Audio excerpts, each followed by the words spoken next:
ปืนเจื้องมากกว่านั่งซื้อมันถูกแยบเบิ้นถังเลี้ยวที่ห้องการในวันนั้นทบะปับลิกสุดอาหารซื้อโปเลี้ยงซัพพอร์ตทีมก่อเสียงในอย่าไปลาดน้ำว่าสุดเลยเสิร์ฟโปเลี้ยงเฮาในนั่นย่ำหนังนั้นมันนั่งก่อสนัดขึ้นมาว่าเสียว่าเฮาเลยเสิร์ฟโปเลี้ยงเฮาในอยู่เขาย่ำหนังนั้นก้อยหนังเก่าก้นเหตุการณ์เจ้าในก่อสนัดอ่อนกันคือโคเสนามันนางบ่นำถึงว่าเขาย่ำนั้นโปเลี้ยงเขาก็ฮอตมาถึงที่ในเหมือนกันมันนางก็ไหวน้ำมาเสียปีนั้นตุกเสือลงกว่ากำเหลียวอยู่เย้าโปเลี้ยงเขาเลยมายินเจ้านั้นก็โปเลี้ยงเขาก็สนัดตีมันนางว่าพวกในสุ่มลงมาเหตุการณ์นั้นลัดง่ายๆก็ลืมมันนางออกกันในนั้นเขา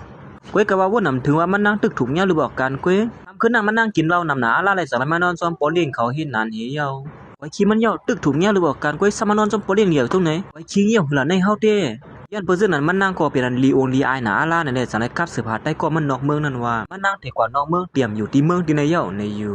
เห็นอันเสมันนั่งก็สังไรออกเข้าตั้งเป็ดโปเลี้ยงเขาเหี่ยวกว่าอยู่นอกเมืองนั่นเห็นอันเสเข้าย่ำแล้วก็เปลี่ยนว่าไหวเต้ๆนั่นก็ไล่3 ปีในเขาว่านั่นธรรมะเนี่ยการเฮากวนตุ้ยมันได้30 สกัดในกว่าใครมีใครโยนเอาได้ก็เขาว่านั่งก็ตีปอกมือขึ้นดีเนอร์เมืองเยาในอยู่นั่งก็สั่งว่าอยู่จำกันปอกเร็วกว่าเขาก็ตีลืมเยาหนังก็อยู่มาป่นมาเป็น3 ปีเยาในอยู่ลองในใจซึมมันลืมเลยเสียปอเห็นอันเสมันนั่งก็สั่งไรฮอดมาตีกว้างเฮือมินได้เสียกวนเหตุการณ์ตีกว้างเฮือมินนั่นจังทำว่าที่เฮาหาปันรถอยู่5ถึงวันเนอขยันนั่นก้อยหนังเก่าปอเลี้ยงเก่ามันนั่งก็เลยมาฮอดถึงที่ในเหมือนกันนั่งก็กลัวปอเลี้ยงเขาต้องไล่มานั่งในเด็ดจังไรเสมันตาผ้าวดเสียอันติไปออกกว่าบ้วนนำถึงว่าเนยขยันนั่นก้อยหนังเก่าไอ้เจอมันก็สั่งไรมัดสารไว้ถูมันนั่งเสียคิดว่ามันตาผ้าวดมันนั่งจอกลงออกคำเดียวอยู่เย้าไว้คิลิงฮะโอ้อำทางเต้น้อยฮีเลยมาทบหันกันที่เลยนี่อำทางอีสังเขาเปิดสูมาเขาตั้ง3 ปีนี่มันนั่งก็สั่งเราอยู่ที่เนื้อเสริมมา3 ปีเขาตึกต้องอะไรอยู่ห้าในมาคำขึ้นนั้นเมื่อ3 ปีป้นมานั่นสุดที่เฮ็ดจะหือหลักกำไหนมันนั่งก็สั่งรัดว่าสุขให้หือก็ลัดมาเลยเฮาเตียวบุญพรมันก้อยในวันนั้นลัดเฮามาเลยเตียวเฮ็ดจะหือก็ใจเสือมันก็สั่งรัดว่าห้ามาเตะหน้าขึ้นจอมกันเหี่ยวล่ะยินเจนั้นถึงที่มันนั่งซับบตุกเสือลงกว่ากำเหลียวอยู่เย้าเสมันนั่งก็สั่งไรมาซ้อมใจเสือมันเสตอนตาเตะมาลงไล่มือกบกูกันนั่นเตะมันก็เขาซ้อมเสือพวกเมียเขาสิมาเตะหน้าขึ้นจอมเฮาก้อยลงในเอาหึงซังเตะหน้าขึ้นกันเรียนในก็มันที่ยาวหยามันอยู่กว่าใจเสือมันสั่งรัดขึ้นมาว่าเฮาเตะหน้าขึ้นจอมสูในอำสิเลยว่าเตะในเรียนก้อยเฮามีเขายามมาเรียนหนูเรียนแมวซึ่งสูก้อยเฮ้เขาหิวคูดในว่าเฮาวนที่เนื้อเสือก้อยในนั่นยามจะผู้ใส่กว่าในเสเขาตั้ง2 ก็สั่งไรลวงไล่มือกบกูกันเหี่ยวตัวหลีงามเหี่ยวหยายาค่ะสู่2 ก็ผมเมก็เปลี่ยนผมเมกันถุ่มเบียนซ้อมปักเปิงวันมือมีไว้นั่นเหี่ยวค่ะเหมือนไปออกมาภายนอกนั่นก็กวนมาหับตอนในสัมปดเตรียมก่อนเสียงซุ่มหับตอนคนนี้อ่อนค่ะอ๋อค่ะมาซุ่มกูก็ต้องตักเฮ้ยอย่างนั้นเทิงใจต้องตักมาซุ่มอีกนึงเลยให้มาใจก็สังรัดว่ามันมีนาการปีไกอีกนึงไม่ละพักตูเฮือนั่นเฮาส่งบรรสุยาวนะปอกมาลือเฮือดือเสือตีเฮือนั่นก่อนแลเมื่อเฮาเตะนะเฮือนจอมกันเนี่ยก็ถูริมาอยู่โฮมกันนั่นแน่ใจก็สังไรเอาการเงินอันนึงเงียนปันมันนางเฮ้ยสุบันเฮาแน่ป้อมปันสุสมติปานเพยถามก็ถามเต็มสิมันนั่งก่อมตบทีสังจักเขากำเหลียวเหี่ยวมันเตือนที่ยกขึ้นการนั่นก้อยหนังก็มันนั่งก็สังรัดว่าเพราะฉะนั้นไม่ลาบนู้บ่ฮือเลยนั่นเด็ดลาบเอาตัวก้อยสูละมันนั่งก็สังไรละที่ใจเสือมันนั่นว่าตึกมาหาเตนะเฮือนกันก้อยซ้ำพวกว่าให้กันนอกเมืองเหี่ยวเจ้าไหนให้มันเลยเตนะเฮือนกันเรียนอีสังไปเบ็ดกันเจ้าไหนเป็นการอยู่ใจก็เตือนที่มันรูปหน้าผากนั่งซื้อมันนั่นก้อยหนังเก่าย่ำหลังนั้นมันใจก็สังไรหันลูกนอนมีหิมคางไรสังไรมาป้าปันเมียบนั่งซื้อมันนั่นเหี่ยวสูในวนอีสังแล้วแน่นำป่นเตียวนั่งก็สไลมาเสียด้วยตีตู ATM นั่นโอ้โหเงินนำปีเจอเงินนั่นโผปานในนั่นว่าเขาซื้ออีสังก็ไรในในนอมันนั่งก็สังว่าใจกระป๋องกระเปียนให้นั่นเหี่ยวเมื่อย่ำหลังนั้นก็หนังเก่าลุงน้องใส่เสื้อมันสังไรกับสืบมาหามันนั่งก็เอาบันเส้นไม้อีก1ตีห้องการนั่นในเย้าอ๋อไรอยู่มีลองหยับสังมันนั่งก็สังรัดอยู่ว่าด้วยเหมือนว่าเขาก็เรียบดีนับยามเขาเป็นมีนั่งเขาก็หนังเก่าลุ้นนี่นั่นเสมันนั่งก็สังไรมาตีห้องการนั่นว่านำถึงว่าเฮาติเลยปอกมากขึ้นดีในเทียงกำนึงปอกในซ้ำซ้ำหน่วยปีมีนางพอเลี้ยงหลวงย่ำหลังนั้นคนเหตุการณ์เสนอสังอุบกันว่าเฮาเลยยินมาว่าพอเลี้ยงอยากเต็นหน้าเฮือนมีนางเขาเป็นเผากวมหัวเนาะที่เป็นเผอเป็นลูกสาวหมาซะที่หลวงนั่นก็ย่อว่าย่ำหลังนั้นสังมีผู้หญิงคนนึงมาลาดว่าที่เป็นเผอเป็นผู้หญิงอันชื่อเสียงใหญ่นั่นก็ย่อหรอเป็นคนมักมีเสียมก้าไปเป็นนางซึ่งชื่อเสียงใหญ่หลวงป้าแทงก่อนเมื่อพ่ออันเขาอุบกันอยู่นั่นก้อยนางเก่านางเสื้อมันก็สุกเสกเคยโคเขาอุบกันอยู่นั่นยิ่งก็ในสังไรหันแม่นางเสื้อมันเสียเลียนของเขามาหานางเสื้อมันกำเหลียวอยู่เย้าสุปอมาให้อย่างขึ้นที่ไหนคนปยามาลักข้อเขาออกกับกำเหลียวรู้ยิ่งก็ในอ่ำหัวนางเสื้อมันนั่นเป็นแม่นางโปเลี้ยงเยอะในเสเลยหันนางเสื้อมันเข้ามาตีในห้องนึกเศร้าในสังไรสั่งให้คนปยานั้นมาลักข้อนางเสื้อมันออกกว่าในเย้าที่ไปนั่นเตรียมไว้ว่าติ่มปันก้นดังนอกเขาไม้สู่เขาไม้อย่างนั้นนางเสื้อมันก็สั่งมาว่าอำไรทบานกัน3 ปีสุมาขากี่ปีเสาโนมือเหลียวเนี่ยเรียกไรเต้มนางเสือมันสั่งว่าโครงการที่นี่เป็นของสูให้ป้อมเป้งโป๊ะจะลงขึ้นมาเท่ๆว่าอยู่เย้า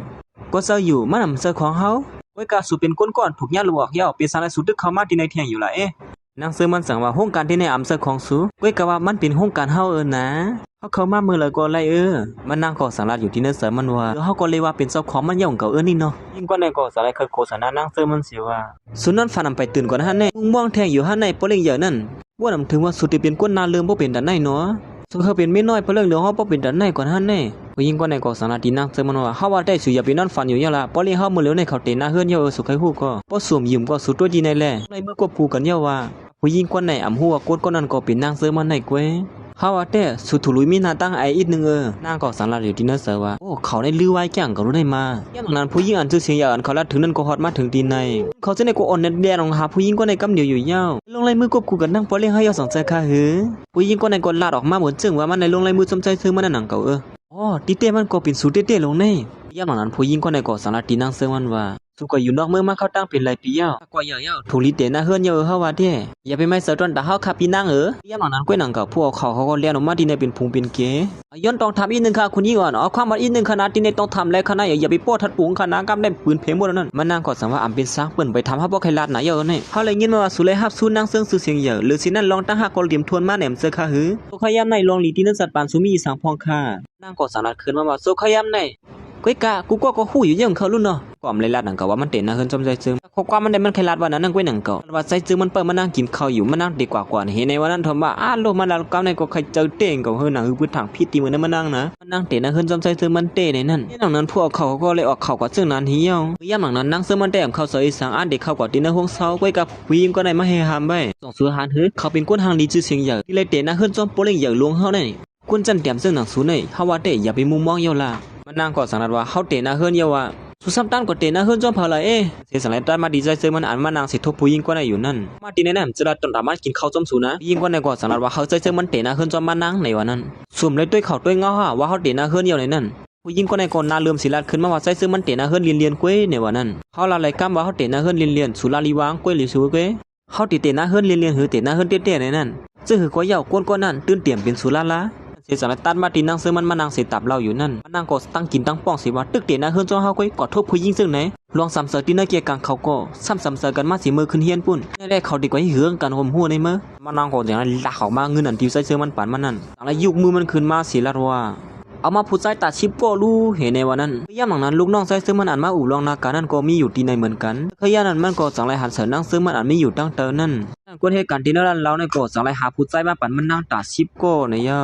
ในขย่านั้นก็หนังเก่าลูกน้องใส่ซึ่งมันก็สังไรยุกพงมันขึ้นมาเสียโป้วิดีโอมันไว้เสียส่งมันปนเลี้ยงเขานั่นขนาดเนาะแค่พางก็ขย่มเล็บเจอวิดีโอก็ค่ะเสียมันก็สังไรส่งหาปนเลี้ยงเขาอยู่เย้าซึ่งมันก็สังไรยิบขึ้นมาด้วยเฮ้ยใครแก้ไว้ในมายิ่งกว่าในสนามว่าเขาอยากมาจำกันเป็นสังไรสุรัตซึ่งในที่เขาล่ะเนี่ยการใส่เสื้อมันนำเข้าเจอกลุ่มการสวนเจอมีหน้ามันอยู่นั่นก้วยนั้นใส่เสื้อมันจังถามว่าคนใจที่ล้านเรานั่นนึ่งขึ้นกระเหือเขาก็ที่หู้ล่ะนั่นเท่ก้อนยำกอดที่ซึ่งนั้นยิ่งกว่าในสนามว่า10,000ในย่าใส่เสื้อมันถามซึ่งนั้นก็ย้อนปัวนั่งเสื้อมันกอดที่นั่นขนาดไหนเอาผู้ใจมาเป็นชิปก้วยนะเงินในเชียงนำปีเจอในมึงลาดูที่นั่นเจอเก่งก็ผู้หญิงก็ได้แบบยินจ้วมก็เฮ้ยยันนั้นมันใส่กอดสลายมาลาติผู้หญิงก็ในว่าสองกว่ามีลองซ้ำเสยสังเตี๋ยในกว่าห้องเฮาปลิ่งเยอะเลยนะกำหนึ่งปัวมีนางเฮามายินเมียนไหนกูว่ามีนางเฮาตีตื้อเสือย่างนั้นผู้หญิงก็ในกอดสารขึ้นว่าเฮาตีละในสูกูนั่นซอยแถมสูคำขึ้นนั่นก็เปลี่ยนเฮาเกยนะ